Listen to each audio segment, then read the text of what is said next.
he was so willing and bold to speak the truth and defend Christian morality to a hostile world. He wasn't afraid to point to something and say, hey, this is wrong. You need to stop doing that. Yeah, well, Corey's point, that he never compromised the Catholic position.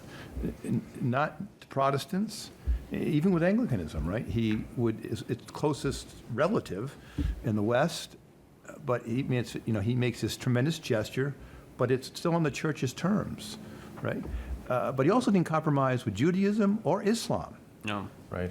And especially the Islamic issue, he was just butchered internationally. Yeah, the Regensburg address. Yes. Yes. Yeah. Which is, I remember seeing that, and because my own perceptions of Catholicism at that point in time were pretty low, especially surrounding a lot the recent history of the interreligious dialogue and just the constant surrendering, The kissing of the Quran and all that stuff with John Paul II, and even before that, right? And so here he goes to Regensburg, and he gives this address, and in the most eloquent and intelligent way that anyone could say it, basically says the Quran is just a bunch of nonsense, right? Like, wow. And he literally said that it can't be divine. Right, yeah. Right, and so I was like, wow, that takes guts. Right. Lots of guts. There's not a single Protestant prelate on earth who would say that. No. Not one. And 90% of Catholic bishops wouldn't say it either. No, they wouldn't, or priests. And the other thing too that's great about him too, and this part gets maybe neglected a bit, but his defense of just Christendom, his defense of Christian Europe, right, and going after the EU, which you could argue is probably a greater threat to the West than Islam or anything else, right? Is globalization. Oh, yes, sure. And he was calling that out long time ago, and he was saying, you cannot fix the problems of Europe, right, just through secular globalization. It's not going to happen. You have to remember that Europe is definitively Christian. It is a Christian civilization, and if you throw that out, you have nothing. You have nothing. But he was ever so subtle about it, right, when he would talk about it, and a lot of people thought he was insensitive and whatnot, but the proof is in the pudding now. I mean, Europe is a disaster. All truth tellers are insensitive. Yeah, right. Well, and of course, history is just going to prove Benedict right. His prophecy, I don't like that word, but in the sense, what he said in '69 about the future of the church is absolutely right. It right? is true. He's like, For our listeners who might not be familiar with what he said in '69, do you want to yeah, that? It was the end of the Vatican Council, and as Corey talked about, he had made this turn, kind of being a satellite of Hans Kung,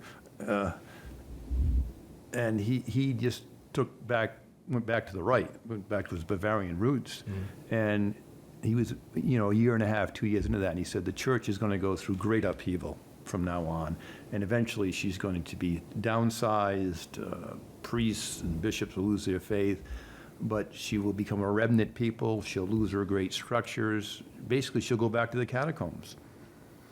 And it's absolutely what's happening. And we're not even close to bottoming out. We're not even close to bottoming out. Oh, no. It's going to go on for another 100 years. Yeah. And, but he saw it in the late 60s, and he saw the takeover, secular takeover of Christian Europe. Yeah. And Germany won't even exist. There won't be any Caucasians in Germany in 20 years. Yeah. Well, you were there not that long ago. You said the Brandenburg Gate basically looked like a Middle East street market. Oh, it was unbelievable. It was unbelievable. And so all of Europe, England the same way, right? It's like, they said, it just baffles me. They yak on about all of this stuff, and it's like they don't even reproduce. It's like, You got to have kids. You got to have kids. I was reading this article here. This is an article. Benedict XVI said ecumenical dialogue with the Eastern Orthodox Church. It was a nice piece, I thought. And it quotes Ratzinger at the end. And he says, what kind of civilization should this be? And he's referring to the budding European Union. Should it be one of life, love, one that defends human life from conception to natural death? Or will it be a civilization of death, abortion, contempt for the marriage between man and women, and for traditional family euthanasia, hatred of religion, Would it be a culture that respects Europe's Christian past, would shape the continent's identity, ethnic minorities, the poor, the sick, and the elderly? Or will it have a culture that protects only sexual minorities while destroying cultural works and proclaiming relativism and hedonism? What values would unite a disunited Europe? And what would these values include? Would they include faith in God, the Creator, the Savior of mankind, the value of human dignity, or the values of the French and Bolshevik revolutions that mercilessly took countless lives in the values of Marxist class struggle? Wow. You know, There's that whole speaking in a paragraph, right? Yeah, The yeah, yeah. ability Yeah. to, when did he write that? this is He from... was a cardinal then?